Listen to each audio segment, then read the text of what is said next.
Hey everybody, welcome back. I'm Cass with College of Lore. I am the Penitent with College of Lore. We're watching Vox Machina. We're watching Legend of Vox Machina. We've already done 2 episodes of this. If you don't know what we're doing yet, go watch the first 2 episodes of The this. title of this series should be self-explanatory. We are rewatching Legend of Vox Machina, and then we are talking about it on our YouTube channel that you're on right now.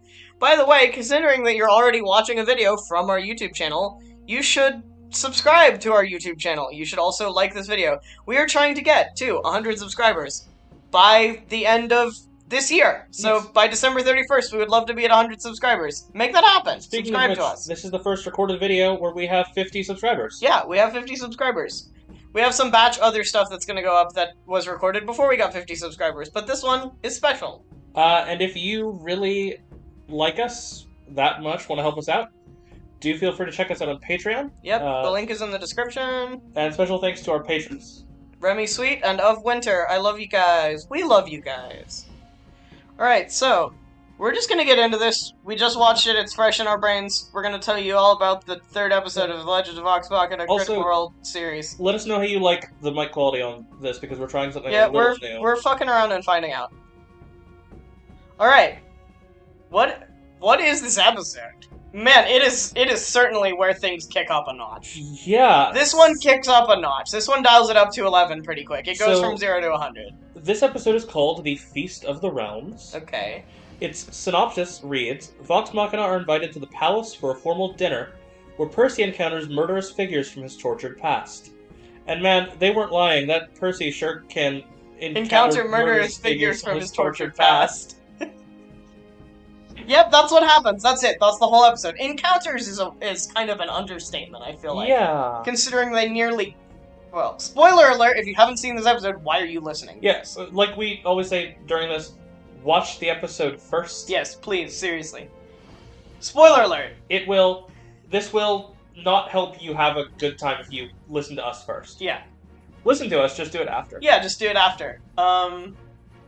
Man. I really do. I feel like Encounters murderous figures is really downplaying the fact that they almost murder the entirety of the party in, like, a few minutes. So, speaking of murder... Speaking of murder... Hell of a cold open. Yeah, that is a hell of a cold open. So, it opens on a bunch of people getting super murdered. It's like this lovely little, like, oh, family dinner, having a wonderful time. And then it's the entire family getting murdered except for Percy. Yeah, and we see cutbacks between the family being murdered and him running with a girl. Who we will later find out who she is. If you've watched the show, you already know who she is. Hey, do you guys want to know where I got my name from? Yep, alright, we're dropping the lore. Yes, I am named after the character from Critical Role. I picked my name myself. I did this to myself. I am... Trans rights. I am not named. You're not named after a character from Critical Role. We know of. I'm barely named. You don't have a real name. We're still figuring out what your name is. You're just the Penitent, and that's fine, I think. Anyway, yes, my name, which is still up for debate, but that's what I'm going by right now, is Cass. It is short for Cassandra. Hey, that's me. I stole it from her. Anyway, we'll talk about that in a later episode. Anyway, this is a nightmare. Man, that whole episode was a nightmare. Yes, the cold open is a nightmare. It's Percy's nightmare. Because it's his family getting murdered. We get this ominous shot of Something nightmare with someone else. Yeah. He wakes up drenched in sweat. We get this ominous shot of a mask. A Plague Doctor mask. Behind him. Wonder what that's foreshadowing to. If you've watched the series, you already know. Or if you watch this episode, even. Yeah. We actually watched the intro to this time. It does bop. It's not relevant because we've already... It's just in there. I really do like the shot every time of the twins as teenagers. I love them. Vex, my beloveds. We watched the intro this time. So after the cold open... Keyleth sure is having a good morning. Keyleth's having a great morning. Nobody else is having a good morning. Keyleth is predictably a morning person. Keyleth is just a little ray of sunshine, and that makes a lot of sense. She walks in, sprouting vines and flowers from the doorway, and everyone else is like, what do you want? We get introduced to a running joke throughout a lot of this season. Yep. Ball tag. Ball tag. Yeah. Which is Cringing emoji. something. It sure is a thing that they do. It's a minor thing here, but as they talk about kind of loosening up, showing their emotions more, we do see Vex hugging Trinket, which I like a lot. Wow, I can't believe Trinket is Vex's emotional support animal. I mean, in a lot of ways. Yeah, no, I'm not joking. I just think it's funny. Imagine having a bear as your emotional support animal. That's cool as hell. Oh. What? I want that. And while they're hitting each other in the genitals and talking, we hear a knock at the door. Yep. And who should walk in but Lady Allura? I love her. Yeah, I actually didn't notice till this episode. Her eyes are really cool. I didn't notice what She's got this like pinkish purple eyes. Yeah. She has a really cool eye color. Love that for her. I I love Lady Allura. Did we talk about in the other episode that she's basically Matt's self-insert? Yeah. Lady Allura is basically supposed to be Matt's self-insert for. I think that's so funny. Which, Just to love. I don't think we've talked about this yet. The little Matt cameos. There's one in every episode. Yeah, some of them are harder to see than. Some of them are harder to see than others. I think the one in the second episode was like a. I don't remember what he was. So the first episode. He was one of the guys wandering around in when they were trying to follow. I think the first episode he's the guy who puts up the sign for the help wanted. Yes. I think the second he's the guy that takes the beer. Yes. thing. Yes. The they take ale. the alcohol. Yeah. Yeah. And this one in he's the the one third who takes the weapon. Yes. Yeah. So, Lady Allura comes in. Yep. And informs them about the dinner. Make sure they're all on board for the dinner the evening. Man, And like, it's as good as it's gonna get, and it gets worse. Their introduction to this episode is having the door stuck and having to force it open to see Lady Allura. Yep, it's not a good start, and it only gets worse. This whole thing goes downhill. Man, Percy is so done. He's just a little guy. He's so stressed, and he only gets more so as this goes on. Percy and Allura are both so done at this point. I feel bad for them. I feel bad for Allura. I feel worse for Percy as this Yeah. episode goes on. What a fucking nightmare that is. But they all get done up. Yeah. Because they're about to go to this event. They look so nice. Fancy event. Yay, they look so good. It doesn't stick. It doesn't stick. They are also not the best looking people there, but we'll get to that in a moment. Oh, so true, bestie. So, the weapon check scene, I like that trope. It's a good one. Like piling weapons Yeah. to the weapon check. I do love that. It's a good trope. Scanlan, my beloved. He's so annoying, but so funny, but so annoying, but... Yeah. Go back and forth sometimes on whether I love him or hate him. I think that's kind of the point. They introduce Vox Machina, and he decides it's not good enough. It's not good enough. He introduces... He sure introduces them himself. As, what, Destroyers of Chastity or something? Is that what it was? Slayers of Dragons, Destroyers of Chastity. Hunters of Dragons. It doesn't even say that they actually killed one, which is kind of dumb. Percy tries to give them all a briefing on how to handle social events. And they literally just all walk off in the middle. Percy's so done. I feel so bad for him. I like, we wrote notes down, and I'm a big fan of the note that just says you could have just invited Percy and Vex. You really could have. They really probably would have been a lot better off if they just invited Percy and Vex. Yeah. Largely... Well, I'm gonna say that later. Listen, Uriel, Allura, all these people. Yeah. You invited Vox Machina to a formal event. Like, I feel like at some point they should have considered, like, okay, we've seen how these guys behave in non-formal events. How do we think this is going to go over in an even more necessary to present well setting? And just nobody thought about this at all. Everyone just was like, yeah, sure, it'll be fine. They could have just had a representative or two, Percy and Vex. Yeah. But they decided not to. For them. Either way. No, it would have been terrible. But they couldn't have known that. No, they didn't know. It definitely would have been a better choice.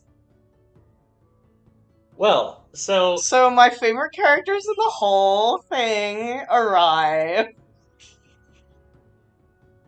The Briar... They're here!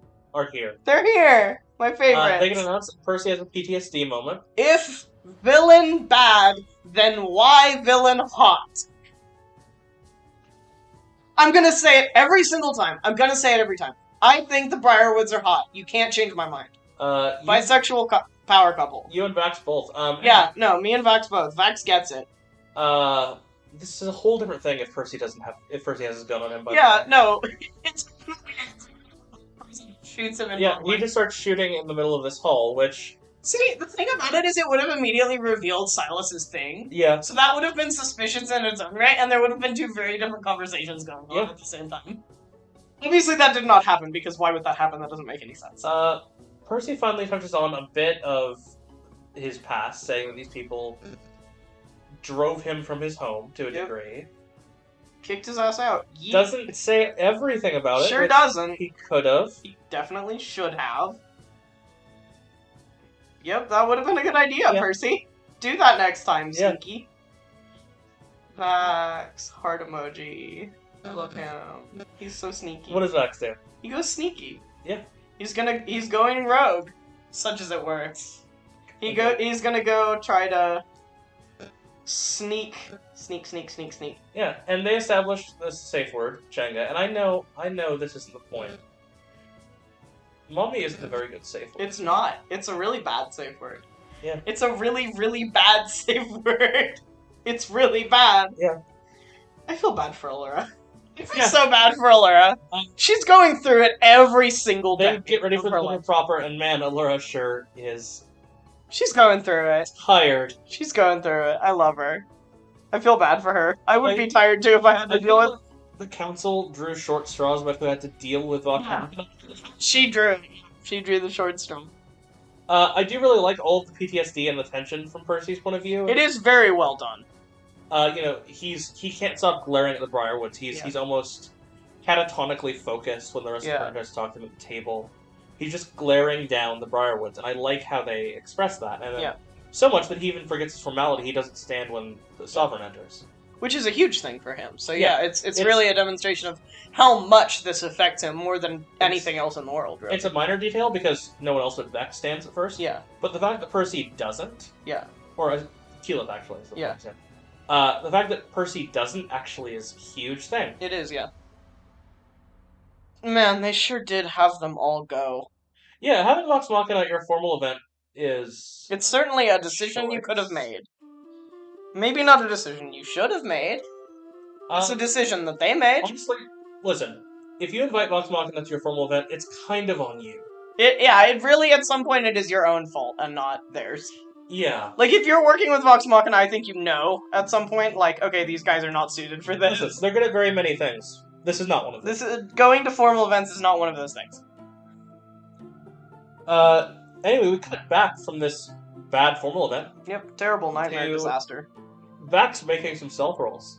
He does a pretty good job. Yeah, so he kind of scoots past one guard, kind of standing. It looks really cool. Back. It does. Yeah. It's really nicely animated.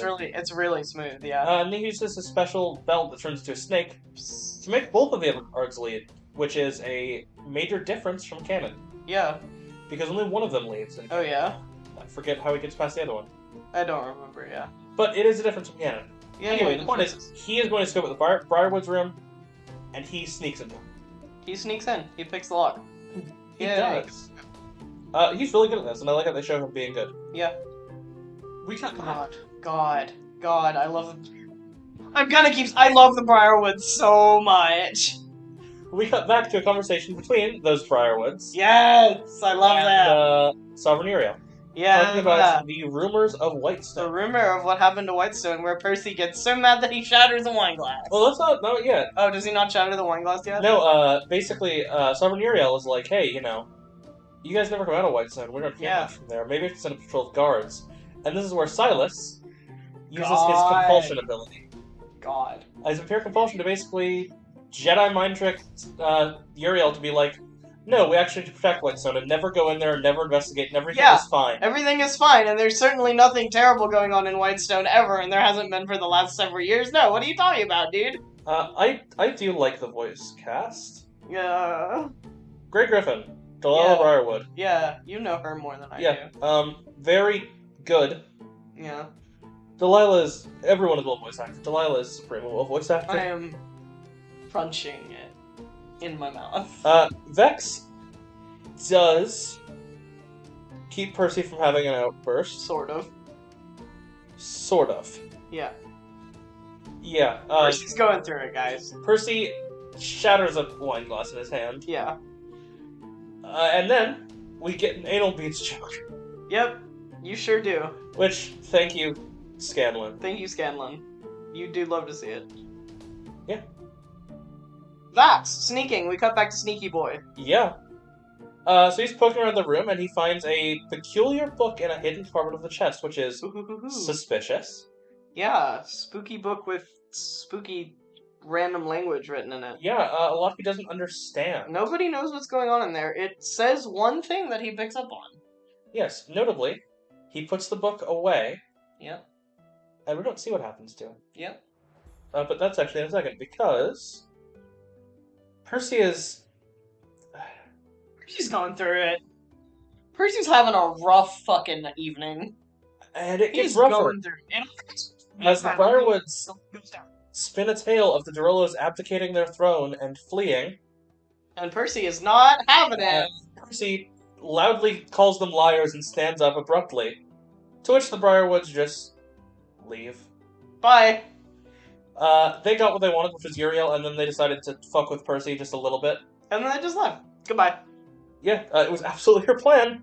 Oh yeah, it totally was. Vox Machina all kind of excuse themselves, and Percy finally tells them, hey, these people murdered my family. Which he probably should have told them sooner. They've had this guy traveling with them for a hot fucking minute, and he just never said anything about it. Yeah, I think in the stream time it took Taliesin 2 years for this Yeah, whole thing something to come a little up. over 2 years, yeah, for any of this to come up. Which, God. I love long, drawn-out story stuff. I don't think I can imagine holding on to that much for 2 years. Yeah.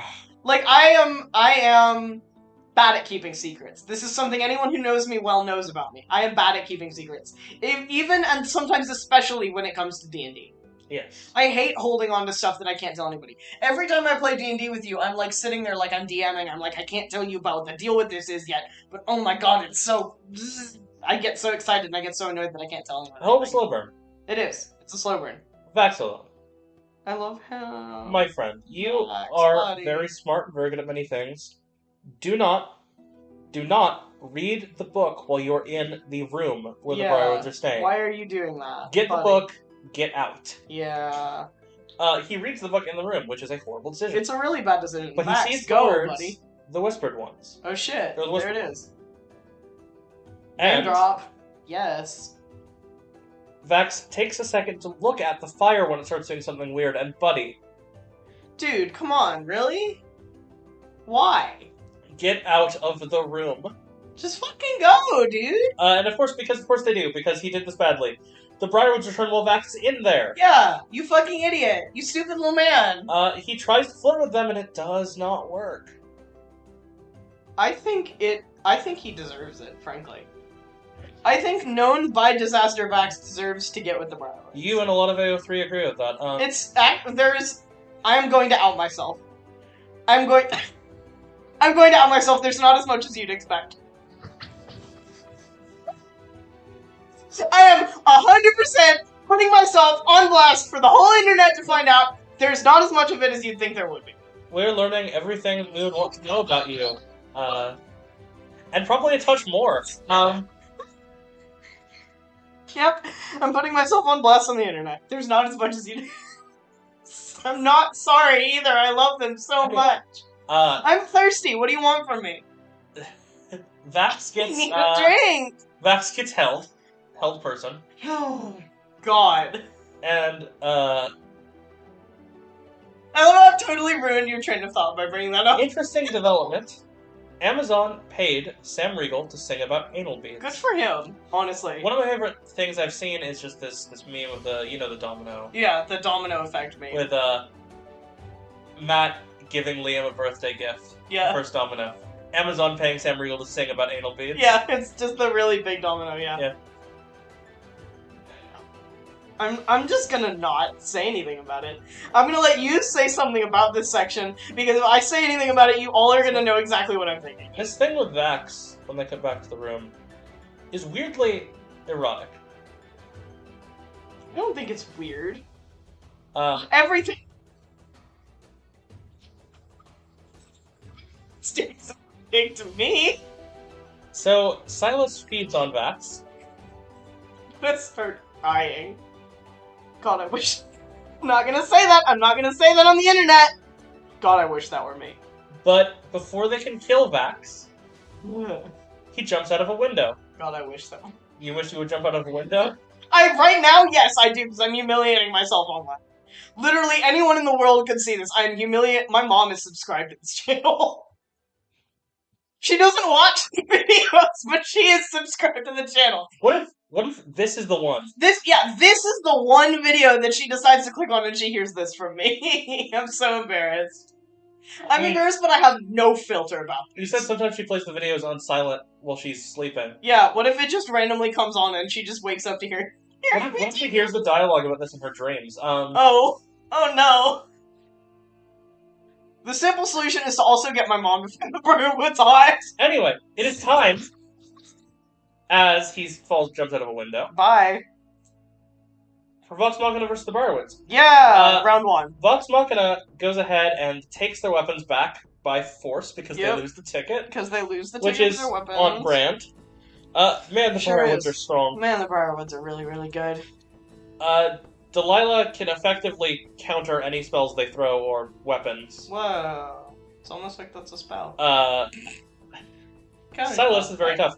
So, Vex, Keyleth, and Percy seem to take Delilah, while Grog takes Silas and Pike tries to go heal Vax, and she does succeed at that. Vax does not die. Yay, no dying. Scanlan is, of course, inside singing about his beads. Yep. So, Percy gets a good shot off at Silas, kind of pivots. And we just see it kind of heal over. Oh, vampiric regeneration, my beloved. Yeah, which is distressing. Everyone's a little bit scared. Silas' sword is really cool. Silas' sword is so fucking cool. So, his sword is effectively, the stronger it gets, the more damage it does. Yes. Ooh, it's very crunchy. strong. It's very well animated. Yeah, the way that they designed it in the show to make sense with the way it's mechanized fucks hard. And they're getting fucked up by the Briarwoods, who are very effective. I'm not gonna say what I'm thinking. And I'm gonna try really hard to stop thirsting after the Briarwoods, but I know it's gonna get worse. I know it is. Keyleth says, "We're not doing terrible, right?" To which Vex responds, "No. No, this is terrible. This is terrible. It's bad." Oh, The cut back and forth between the song and the raging combat outside is so good. Yeah, like the held high note into the Grog's scream. Yeah. Yeah. Pike decides, I'm gonna bless Grog's weapon. Good decision, Pike. Thank you. Which seems to actually finally do damage to Silas. Yay, doing damage. And And then Delilah nearly kills her. Seeing as Pike has helped someone get it back up. Yep. And blessed the weapon. Mm-hmm. Delilah nearly kills Pike and breaks her amulet. Breaks her holy symbol. Her holy symbol, her connection to the Everlight. Yep. Which is going to be an arc later. It sure is. And then Silas kind of stands over Pike and is ready to kill her. Yep. But Keyleth, as she does many times in this season, has another burst of emotion and power and makes this wall of vines that kind of cuts Silas and Delilah off from the rest of them. Yep. And then they leave. Inadvertently, unfortunately. And then they leave. Yeah, they escape. Sidebar, why leave the carriage driver? Yeah, that was a bad call. Why not take him with you? I mean... He's helping. He's helping. It costs $0. Costs a salary. But it costs $0 to not leave your carriage driver to die. Yeah. Don't do that. So just don't, maybe. See, I feel like if that were me, I would have expected them to try to torture the guy. Yeah. Low-key. Percy gives him a shot. In fairness, Percy gives it a shot. Quite literally. So, I don't know. I wouldn't have killed... I wouldn't have... No. Just the carriage driver. Percy is very furious and tries to blame Keyleth for the Briarwoods escaping. And then sees there's another guy to blame. So man, his anger sure does shift to Desmond is his name. Desmond, yeah. I like this scene. It's terrifying. It's scary. You start to see it's a little spooky. Percy pulls his gun, he puts out the mask that we saw earlier in the beginning of the episode. Yep. As he starts to fill with smoke, if you look, his shadow contorts into a shape that we will recognize soon. We will see it later. And he just, kind of without even thinking, he shoots and destroys Desmond's hand. You. And he says the line, "You fool, now your soul is forfeit." Yes. He says it significantly more dramatically than I just said it. which is a very cool line. It's very cool. And he pulls his gun out. And then Uriel shows up. Uriel saves his life, and he orders Vox Machina arrested, which is honestly fair at this point. At this point, like, hopefully they get a chance to explain themselves. But also, yeah, that's a fair call. And we close the episode with Scanlan coming out celebrating and covered in mashed potatoes. You do love to see it. As he watches his friends get arrested, so at least he had a nice time. Yeah, he had a good time. General thoughts on this episode? God. That aren't related to the Briarwoods. Those are all the thoughts I have! No thoughts. Head Briarwoods. This episode is great and a disaster. This episode is I love the Briarwoods. I mean, this episode of the podcast is great and a disaster. Okay. The episode of the show was also great and a disaster. Yes. I love the Briarwoods. I don't know if you guys can tell yet. I feel like I have to keep saying it. I am, like, for lack of a better word, I am compelled to tell everyone how much I love the Briarwoods at all times. If someone... If you have money to start your Patreon, but if you have more money on top of that, yeah. If you want to send us cardboard cutouts of Silas and Delilah, I think some things... Maybe I would explode. I want you to know they would sit right next to where I am right now, they would sit by my bed and they would not leave. And I would wake up in the middle of the night and I would be like, ooh, the Briarwoods, and then I would fall back asleep because I wake up, like, several times a night because I have narcolepsy. So I wake up all the time. And then I sleep all the time. I'm bad at sleeping in both directions. Anyway, I would wake up in the middle of the night and be like, ooh, Briarwoods, and then I would fall back asleep. But I thought it was a very cool episode. I think I deserve it. Yeah. Largely, I thought it was very cool. I thought it revealed a lot of plot information. I thought it was interesting overall. Did you know I actually had a cardboard cutout of a different TV character when I was younger? I don't think I've ever told you about this. Wild. No, I didn't. No, I'm not going to say who it is because I'm super embarrassed about it. Leave your guesses in the comments. Yeah, leave your guesses in the comments section below. I would give you a hint, but it makes it super obvious if I give you a hint. Well, so... It's from a show that isn't made in America, and that's all I'm saying. So, I also want to point out that... Go ahead. This is where the first 3-episode dump ended. Yep. So if you were watching this live, you had to wait a little while. Yep. I think a week? It was... a week, 2 weeks, I forget, but you had to wait a little while, which was not great. That was sure a time to do it. I don't blame them for doing it. That's good marketing, baby. But I was watching it live and I was having a good time. We were going through it. Insert rant here about how much I hate binge culture for television. I do hate binge culture. So, I think the waiting is good, but man, it sure was an emotional time. It was rough. Character growth perspective from this. I like seeing more of Vax doing stuff. I like seeing Vax do stuff. I like seeing Vax get to do more rogue things. I like seeing all of them do their own stuff, and this episode was kind of good about that. I like seeing them do the things that aren't combat. Yeah. I also like seeing that Vax takes this a lot more seriously than... Yeah. Look, we see it before, but it is reinforced. Yeah. She is really the, like, presentable one other than Percy, and she's very good at kind of being party-faced during a lot of negotiating and conversation and stuff, and she's very good at that. That holds. Percy, this is Percy's episode. Well, and the rest of the season is Percy's episode. It's the Briarwood arc. It's the Whitestone. It's Percy's thing. We get a lot of Percy's backstory and a lot of Percy losing his refinement and just seeing... He go a little bit crazy. Yeah. Just seeing him start to kind of unravel a bit. Don't blame him either. Shit's fucked. Keyleth, Grog, and Scanlan kind of stay static this episode, I think. Well, Scanlan gets to do some fun stuff. Yeah, Scanlan does some fun stuff, but it's nothing new for Scanlan. No, it's nothing new, but it is fun. Pike, though. Yeah. So this is the beginning of Pike's little thing as well. Yeah, where she... Which is very heavily adapted from what it was in canon, but it makes sense for what it was. I just love how they adapted Yeah. Ashley not being able to be there all the time. Yeah, I think it's really well done.